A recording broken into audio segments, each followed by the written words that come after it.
Hello, and hope everyone can hear me. This is a contact webinar. If there's a technical hitch, bear with us, and particularly because I've never done this before, so I'm a little bit nervous. I hope everyone's there. So my name is Daisy Russell. I work in the Information Advice and Support Programme. I'm the Policy and Practice Manager at the Disabled Children. I'm going to talk to you today. Mainly, I'm going to go through the new minimum standards for information advice and support services. I'm hoping that everyone is aware of what an information advice and support service is, but just very quickly, information advice and support services, often known as IASS as well, are services that provide information advice and support to children, young people and parents on SEN and disability, on education, health and social care. The statutory services, so there is one in every local area. They are either in-house or outsourced to often a local charity, and I'm going to carry on with the webinar now. Okay, so here we are. Minimum standards. So why have we got minimum standards? What happened? So the DfE decided information advice and support services, frankly, were very poorly resourced and underfunded, which they have been for a very long time. So they decided they were going to give some additional funding to information advice and support services through the Information Advice and Support Programme, again based at CDC. This programme also funds the contact helpline and IPSI's legal training, which all information advice and support services have. Now, because they're a statutory service, there are lots of questions and queries about the impartiality of information advice and support services, as well as about their resourcing. So what we decided to do was to build on a whole lot of stuff. We have quality standards, we have the code of practice, and we have various legal advice about what information advice and support service should do and shouldn't do. We developed a set of minimum standards. There was a working group with information advice and support services, the National Network of Parent Care Forums, local authorities, health, DfE. We met, developed minimum standards, consulted on them. We got responses. Unfortunately, we did it during the summer. It was the only way we could do it within the time, but obviously that wasn't ideal. And some issues that came up when we consulted on these minimum standards were tribunals and advocacy, staff training and management. I will talk through those issues as I go through the presentation. I will answer questions as much as I can as I go through the presentation, but there will also be room at the end for any questions. I have a question from Claudia. Hello, Claudia. So just to be really clear, I'll answer different bits of your questions, hopefully, as I go through the presentations, but we are talking about England. Information advice and support service are only operate in England. Okay, it does not cover Scotland, Ireland or Wales, but on our website, you will see that we have links to services in those countries. Okay, so these are the minimum standards. They are in 4 sections. The first section is commissioning, governance and management arrangements. Okay, and this is the first one. It's the first one because it's a particularly important one. So the IASS is jointly commissioned by Education, Health and Social Care in accordance with the Children and Families Act 2014. A formal agreement is set out in writing which refers directly to these minimum standards, whilst also considering the need for continuity and stability of the service. So what that means, so the Children and Families Act requires a whole lot of services to be jointly commissioned, and information advice and support is one of those. It would be an exaggeration to say that that had gone particularly well so far, but it is changing and it is happening. So Bath and North East Somerset are jointly commissioned. There's a couple of more who are going to be jointly commissioned, and we're really hoping, as part of the Information Advice and Support Programme, that loads more are. It's important because it's important that health and social care both contribute whatever they can to the service. So it's important in resource terms, longer term, but it's important that they feel ownership and are clear this is a service that is giving information, advice and support around health and social care, and that they're invested in it. We would expect that to be written down in a formal agreement, which includes the minimum standards. And also there's the bit here about considering the need for continuity and stability. Now that's there particularly for outsourced services. So about 30% of information, advice and support services are outsourced. But what can sometimes happen is that they will be outsourced, and that will change every year, every 2 years to a different provider. That's incredibly disruptive. You change the phone numbers, all the data and information you have, either you have to get permission to pass it on to another service, or it gets given back to the parent, child, or young person. So everything changes, and if you do that, you just don't get a stable enough service. So that's kind of saying to local authorities, fine, outsource if that's what you choose to do, and if that's what you think, the parents and children and young people want, but you do it for 5 years. Don't do it for 1 or 2 years. So 1.2.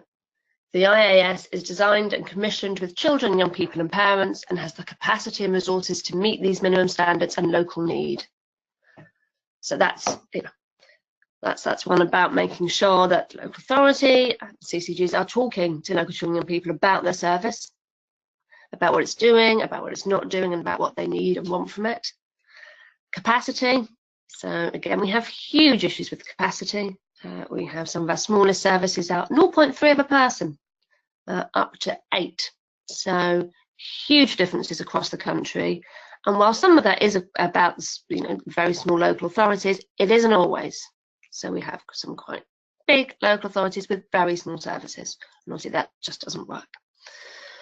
But for small local authorities, we recognise that this is a big service. This is not something that can be done with 2 people.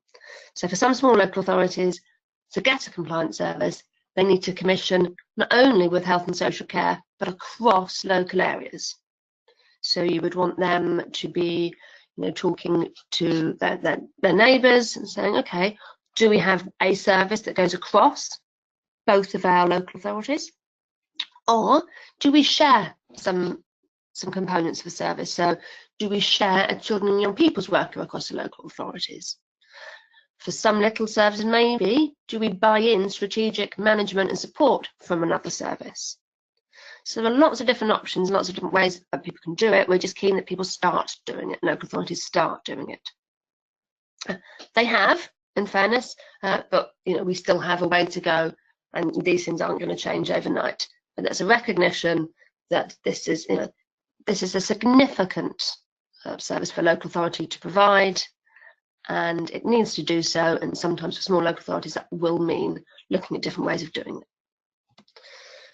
Okay, so this is Commission Governance and Management continued.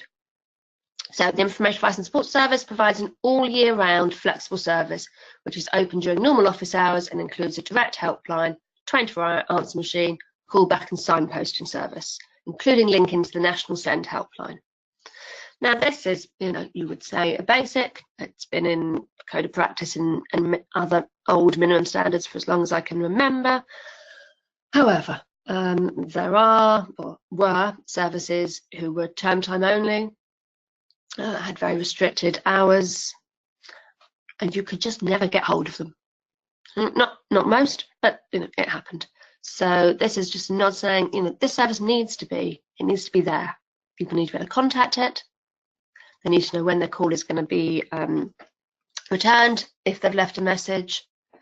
And it cannot be in term time only. People's lives do not live term time only. So there is a dedicated and ring-fenced budget held and managed by an Information Advice and Support Service manager located within the Information Advice and Support Service. Now, this is an important one. This is about impartiality. This is about being a separate service. So Information Advice and Support Services have to be arm's length. They have to be impartial. They should have a budget which they manage. So, going on from that, the Information Advice and Support Service is and is seen by service users to be an arm's length, confidential, dedicated and easily identifiable service separate from the local authority, CCG and or host organisation. So what does that mean? It means that the service, when you look at your service, when you go to your service, when you contact your local service, it is clear that this is an impartial service.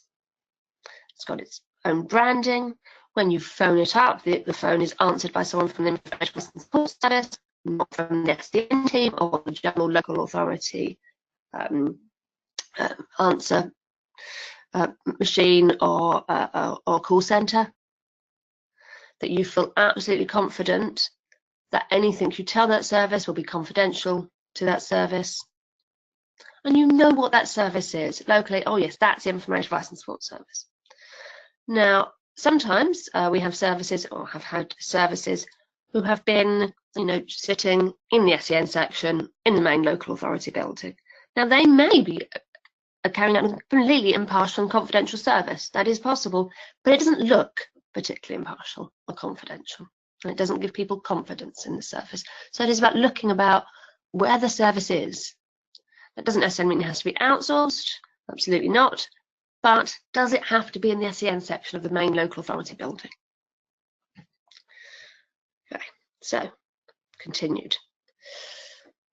Local authorities and Information Advice and Support Services ensure that head teachers, FE principals, SENCOs, SEN teams, children and adult social care, health commissioners and providers are made aware of the Information Advice and Support Service, its remit and who the service is for. So repeatedly we hear, I wish I'd known about the service before.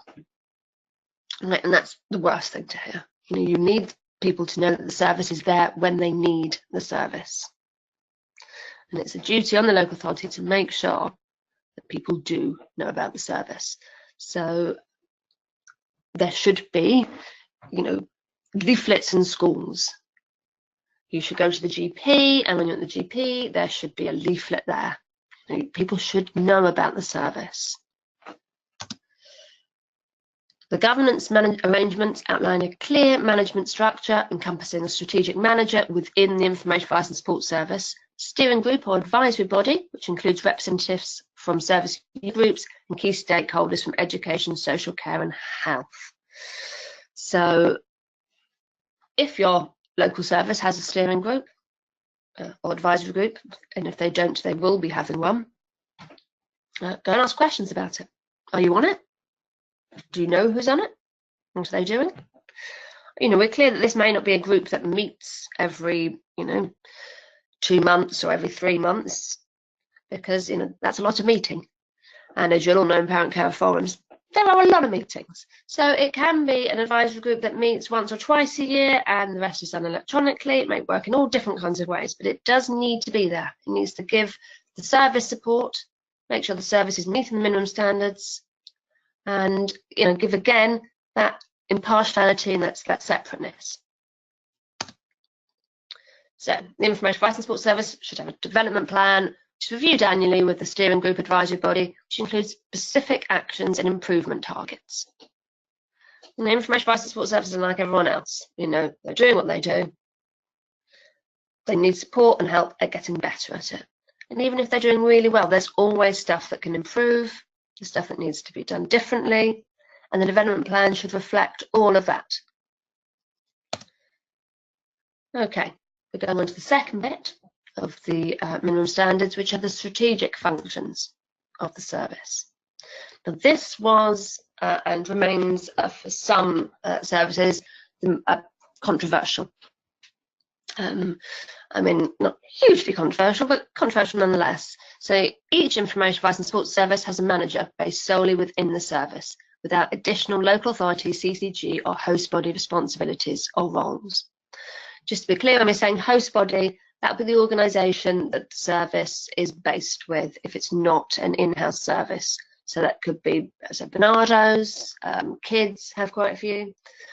So the service, the manager will have responsibility for strategic planning, service management and delivery, and quality assurance. Now, this is controversial, particularly in smaller local authorities, because sometimes they have a manager who is the Information Advice and Support Service manager and also does another role in the local authority. And in the end, If you're a separate arm's length impartial service, that manager has to be within the service. They cannot be doing two separate things. You know, parents would come back to us and say, you know, well, at 1 minute this person is, you know, giving the information, advice and support, managing this, and then they go to another meeting and they have another role. And that doesn't feel like a separate arm's length service. There are also issues there about confidentiality. So information that children, young people and parents give to the service has to remain confidential within that service. So local authority, so that's any of that information cannot be shared with the local authority or anyone else unless the parent, child, young person has given informed permission and consent for that to happen. So where you have one person who is in the service and hearing their data and then working somewhere else in the local authority, that doesn't sit very comfortably. This is also true for services where we have had who are outsourced and they do other jobs within that organisation. And often these are small charities and they do lots of other jobs. But the minimum standards apply to all services, whether in-house or outsourced. It needs to be a separate, easily identified service that is confidential. And the information you give to an information, advice and support service that is outsourced is still confidential to that service, not to the organisation it's outsourced to. So 2.2, the information, advice and support services engages with regional and national strategic planning and training and demonstrates effective working with other information, advice and support services to inform service development. You know, it can be quite a lonely job being an information, advice and support service. Frankly, you're not likely to be working in a big team. You are and need to be seen to be separate from the whole bigger structure that's around you, be it the local authority or a charity. And knowing what you're doing and checking on what you're doing is really important. So they get that through working with their regional colleagues. And nationally, when we're looking at the future of services and we're thinking about what they need, what they do, they work with us nationally. So that's why that one is there and is very important. So 2.3, the information, advice and support service works with local partners, including local parent and young people forums, to inform and influence policy and practice in the local area. So obviously the main group that are doing this on behalf of parents will be the Parent Care Forum, who information, advice and support services should be working closely with. But information, advice and support services do have a separate duty, which is set out in the Code of Practice, to make sure that parents, children and young people's voices are also informing and influencing policy and practice. So they would be able to talk to the forum about how they do that and who they do that with. And we're increasingly seeing information, advice and support services supporting young people forums, either having their own forums or supporting other local young people forums. We are not seeing a huge increase, it has to be said, in children in informing and influencing policy, but hopefully that will develop. Okay, operational functions. So this is, you know, the day-to-day working of the service. So this is what you should be able to expect from your local service. So the information, advice and support service provides impartial information, advice and support on the full range of education, health and social care as defined in the SEND Code of Practice to the following service users: parents, young people and children. Right. The support is offered in a range of ways, which includes face-to-face, a telephone helpline, email, website and social media. Okay, and we have a whole lot of services who have struggled to do as much face-to-face as they might wish. And we have occasional local authorities and others saying, actually, we're just going to do a telephone helpline. That's all we can do. That's what we're going to do. But face-to-face is incredibly important. It's incredibly important for parents. But actually, increasingly, our work with young people and with children, and we've sent out lots of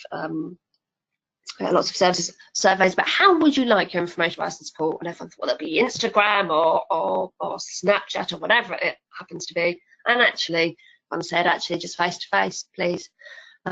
So we have, you know, put social media there, and we do expect services to be flexible and to be using social media. Actually, face-to-face remains a really important way for people to access information, advice and support. And a recent Ofsted of Liverpool pointed out that the Information Advice and Support Service was struggling to do that, and that was a concern. It's also important to note here children. Children have exactly the same right to a confidential information, advice and support as young people do and as their parents do. And that information, advice and support is confidential. So the child has a right to expect the service will not share that they have been to that service or the advice they have been given with the parent. Now there are caveats along with that, and we have loads and loads of legal advice about it, but that's the bottom line. Children have an absolute right to the service. It is something that we are developing. We're hoping that this year we're going to be giving a lot more training and support to services on how to do this and what this looks like. And we're particularly concentrating on groups of children, so looked after children, children who are in residential, who may not know that they can access this service and may really need it. So operational functions continued. So the Information Advice and Support Service provides branded information and promotional materials in a range of accessible formats. This is our next one, which is a biggie, which we've gone very big on in the minimum standards, which might look a little odd, but it's because it's incredibly important for the Information Advice and Support Service to have a website. So 3.3 is the Information Advice and Support Service has a standalone service website that is accessible to all service users. The website includes contact details, opening hours, response times, information on a range of SEND topics, signposting to other useful groups, including parent groups and youth forums and national helplines, signposting to the local offer, key policies, including a complaints procedure. Okay, so this is a standalone service website. So it looks like a separate website. It is not just a page on the local offer or the local authority website. That's important for the service looking like it is an impartial arm's length service. And all this information on it, people struggle really still to find information about a whole lot of things. So one of it is about being really, really clear. This is the service, this is what it does, this is what you can expect, and this is how you can complain if that's not the service you get or if you're unhappy with that service. But also having a whole range of information that for some parents and young people and children, actually their questions are answered by looking on that website. So they're not having to phone the service because they've looked at the website. So that's something that we're going to have to be doing much more of, because we're the best women in the world. Even if we had services that were 20 people strong, which would be brilliant, they're still not going to meet all of the need out there. So this is about us looking for ways of making sure we are doing that to as many people as possible. Okay, so continued. This again was one of our more controversial minimum standards because of the use of the term advocacy. So I'm going to go through it and then we're going to look at what we mean when we say advocacy. So the Information Advice and Support Service provides advocacy support for individual children, young people and parents that empowers them to express their views and wishes and helps them to understand and exercise their rights in matters including exclusion, complaints, SEM processes and SEND appeals. Now, so all of that is detail of all the things that the service should be providing. And advocacy. I will go on quickly and then I'll come back to look at how we define advocacy for information advice and support services. Because some people felt uncomfortable with this. Actually, in fairness, young people and parents didn't. They seemed very pleased with it. Some services and certainly some local authorities felt uncomfortable with the use of the word advocacy. But we looked into why. It's always been an issue. We looked into why they felt uncomfortable, and I think this definition and how we've used it here has meant that people are now far more comfortable in using it. So advocacy means getting support from another person to help you express your views and wishes and help you understand and exercise your rights. Information advice and support services do not fulfil the role of statutory advocates, nor do they provide legal advocacy as provided by a lawyer. I think that's where a lot of the confusion had come in. So when people say advocates, they think either you're talking about maybe an advocate under the Medical Capacity Act, or more commonly, that's a lawyer. and that is not what information advice and support services are and not what they do. Okay. We took our definition of advocacy from the Mind website, so if people wanted to read more and look at it, that's where you can get it. But in very brief, this is what it says. An advocate can listen to your views and concerns, help you explore your options and rights without pressuring you, provide information to help you make informed decisions, help you contact relevant people or contact them on your behalf, accompany you and support you in meetings or appointments. An advocate will not give you their personal opinion, solve problems and make decisions for you, make judgments about you. So that's how we use advocacy. When we talk about providing advocacy or acting as an advocate, that's what we mean when we talk about information advice and support services. And where it's used in lots of different ways, but that's how we mean it.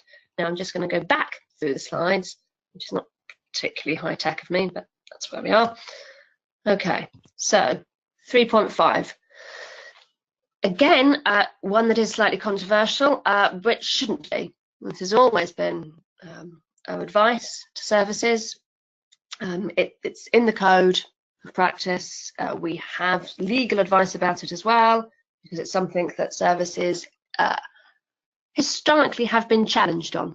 So the Information Advice and Support Service provides information advice and support before, during and following a SEND tribunal appeal in a range of different ways, dependent on the needs of the parent or young person. This will include representation during the hearing if the parent or young person is unable to do so. So we use representation here, which we don't use anywhere else, because that's the word that the tribunal use. So that's why it's there. We're hoping eventually that maybe that will change to supporter on the tribunal paperwork, and I think that would be better, but it's representation. That's what we have here, that's what's in the code. So this is not offering that we will go, information advice and support services can or will go or should go to every single tribunal. And at the moment in some local authorities that would be all they were doing, and they'd need lots more of them. But if a parent or young person absolutely needs that level of support, and the service has assessed and said actually they need that level of support, and is going to be unlikely to present some or all of their case, which the service has helped them put together during the hearing, then absolutely the service can and will do that for you. Okay, so if you have a local service, you can go and talk to them about what they do, how they're doing it. The Information Advice and Support Service offers training to local education, health and social care professionals, parents, young people and children to increase knowledge of SEND law, guidance, local policy issues and participation. So this is something that when we were Parent Partnership Services, which is what Information Advice and Support Services were before the Children and Families Act 2014, we did a lot more training locally. And I think that's kind of not happening as much over the past couple of years, and purely for capacity reasons. So we're really hoping that the support that the Information Advice and Support Programme is able to give means that we restart this in lots of local areas. So hopefully locally you will see that your service is putting on more training. Okay, I'm just going to skip through the Advocacy and IASS ones because we've done this. Ready? So this is our last one. This is 4. This is professional development and training for staff. So all advice and support staff, all advice and support providing staff successfully complete all online IPSI legal training levels within 12 months of joining the service. Volunteers who provide advice should complete level 1 within 12 months. So we offer the IPSI legal training, so all 3 levels, online and face-to-face, to all services, and the online training to all volunteers. And at the moment, we're able to offer volunteers the face-to-face training as well. So that is, the best training that's out there. It's not fun or interactive, or it depends on what you find fun, but it is incredibly good. And it comes with a legal library that all services have access to, so that they can look up anything they need to look up. So they all have this training.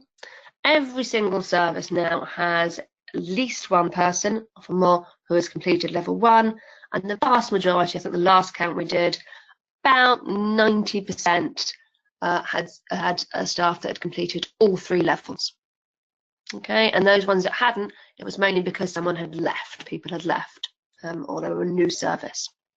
So you should feel very secure that when you go and get information advice and support from your local service, that it will be based on the law, and they will know that because they will have had training. But you go and ask, ask your local service, have they done the training? So the service routinely requests feedback from service users and others and uses this to further develop the work and practices of the service. This is basically what every service should be doing, whoever it is. And we collect some of this data. So nationally, and we'll be doing it again this year, we'll be collecting feedback that services get from parents, children, young people, and we will analyse it, and we will look at what do people who use the service think of the service. Last time we did this, it was apparent that everyone that used the service essentially thought the service was brilliant. And then that doesn't get us around the people who haven't used the service because they don't feel it'll be impartial, and that's still an issue, and the people that couldn't get hold of the service. But the people who do, and who do get a service, think it is impartial, think it absolutely was helpful. You can look at that, actually, it is on our website if you wanted to read that.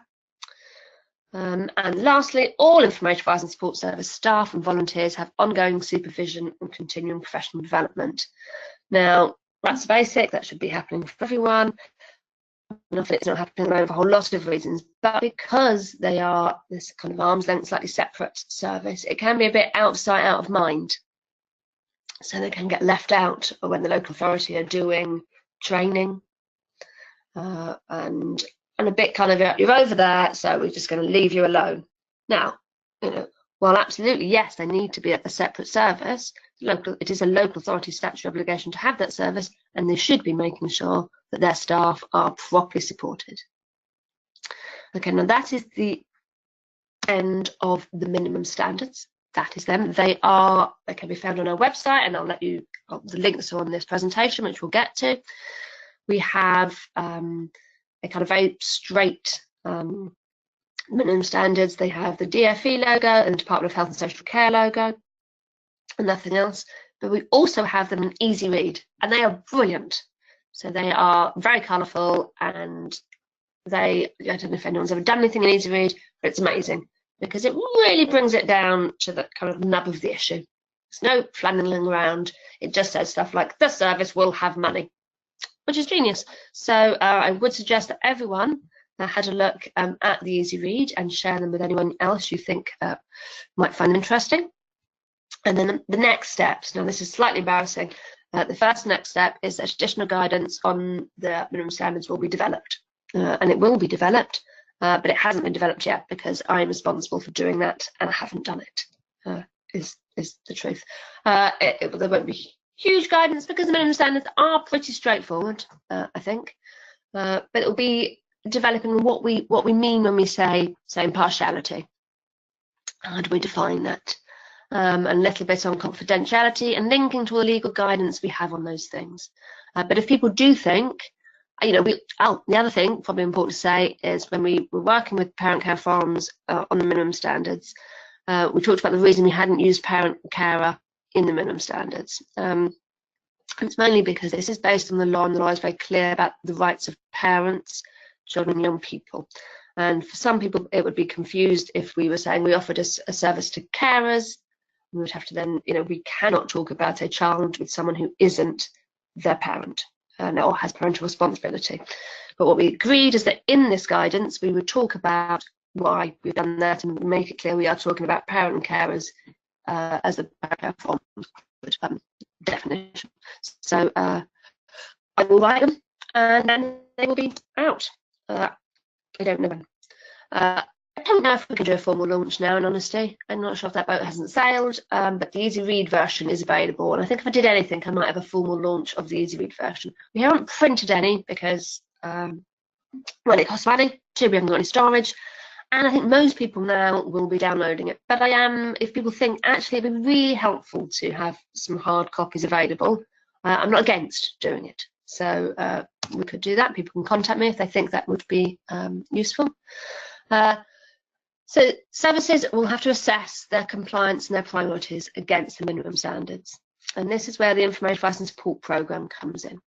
So services did, well, last financial year, well, still this financial year, but barely, services were given some money, and part of what they did with that money was to free up some time so they could review their service. What were they doing? What were they not doing? What did they need to do? So for a whole lot of services, that's children and young people. So that's one of the things that just hasn't been done enough. That's not for everyone, some, so Rotherham, amazing. Lots of other services doing really well at it, but it's not there enough everywhere. So that, for most people, was a priority. People had to look at their management, people had to look at their impartiality, and people had to look about how they were going to become a compliant service. So this financial year, next financial year, there again is some funding for services which they have applied for. The vast majority of services have applied for, and that's around their plan to meet the minimum standards. So there is money attached, which they might decide to spend on part of the children and young people's worker, or developing the children and young people's work, making sure they've got an advisory group, having the conversations that they need to have, and supporting the conversations that need to be having locally around joint commissioning. So conversations with health and social care. And those conversations are happening, but it will be a process. So we are also providing services with training. So I talked about the IPSI training. There's lots of other trainings. There'll be some children and young people training this year. We'll look at specific health and social care training, and we are trying to offer services training. We've sent out a survey to say what is it that you need, and we will try and put it on. We have the resource to do this at the moment under ISP. That will stop, and then it won't. But while we do, we want to make sure that we are providing as much good training as possible. We're also looking at resources. What resources do services need?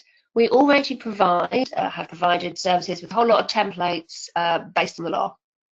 So for leaflets on education, health and care plans or SEN support. So most services already use that. So what else is it that either they would find useful or you? So people who are listening to this and parent care forums, what is it that when you go to your information advice and support service, they don't have information on that you would find useful? Let us know. One-to-one support. So my life is mainly going and visiting services all across the country. I've been to the same hairdresser twice in Darlington now, and I live in London, and going and supporting them either with the local authority and the CCG or the service on its own, and talking about how they're going to develop, what they're going to do, what needs to be happening. And at the moment, the minimum standards will be, people who all the services writing plans, how they're doing against them. But long term, we will RAG rate them. So we will look at services, we'll ask all the services how you're doing on each of these standards, and then we will publish that so people can see how their service is doing. So that is where we are. I am happy always to have conversations with people about either their local service or about this more generally. You can email me. Let's see if I have a slide with my email on. No, this is a slide with the link. So the link to our webpage, minimum standards, and easy read. I think my email is at the bottom of the minimum standards. So do have a look. So RAG, sorry, I should have said that. RAG is RAG rating, so red, amber, green. So red, we are not meeting this minimum standard at all. Amber, yeah, we're getting there. Green, yeah, absolutely. So it'll be a very simple, straightforward, that's that. And then we'll probably ask, have they got any evidence? And eventually we will publish it. But that won't happen this year because this year it's all about the Information Advice and Support Programme. Thank you, Claudia, for that question. You've got some other questions as well, which I'm going to look at now. The name of the parent care form, I mentioned 2.3. I don't know if did I mention one by name? I can't remember if I did. in 2.3. Let's go back to 2.3 and see what, oh, hold on, and see what 2.3 is. Obviously, I should know off the top of my head, but I don't. So, the Information Advice Support Service should work with local partners, including local parent and young people forums. I don't know if I named a forum absolutely. I've got some more emails coming, some questions coming in, but I will try and remember if I did. Claudia, I think I haven't answered your first emails, all of them questions. Preschool settings, so other settings, you know, schools, anyone can absolutely contact the service and they'll absolutely talk to you. They won't talk to you about an individual child. They will talk to you about, you know, a scenario, or they can tell you some stuff about the law. So yes, do contact them. Yeah, local offers, every local offer should say, right, this is our Information Advice and Support Service, here's some information about it, these are the minimum standards, and I would put that on the local offer if I was a local authority, and here's how to contact them, and here's a link to their website. So absolutely should be on every local offer, and I think in fairness generally is. Okay. When you're aware that your local Information Advice and Support Service does not meet the minimum standards, okay, firstly, talk to them. What are their plans? How are they planning to use the ISP funding to meet the minimum standards? You know, so it might be that yes, they're not on them, because frankly, if we're honest, no one is doing all of this. You know, this is about developing services so they do. You know, I don't think, and I pretty much know all of them, possibly one or two are doing the vast majority of this. But you know, this is quite a big ask. So talk to them. If there's something really significant they're not doing, so if they're not doing anything with children and young people, say, you can absolutely email me with your concerns, but I'm not, you know, you can't complain to me about them. You can email me and I can try and look into it, or answer your concerns, or talk to the service about it. But also complain. Go to the local authority. It's the local authority's responsibility. Why is the service not doing this? What's been really important, offset inspections, is when the parent care forum and the service have been really, really clear about, yes, you know, service is great, but it is not able to do all the things it needs to be doing. But that's much more helpful than an offset inspection that just says, yes, service is brilliant. You know, yes, the service is brilliant, but you know, it's not doing all of these things. Let me have a look for more questions. Okay. So that seems to be all the questions.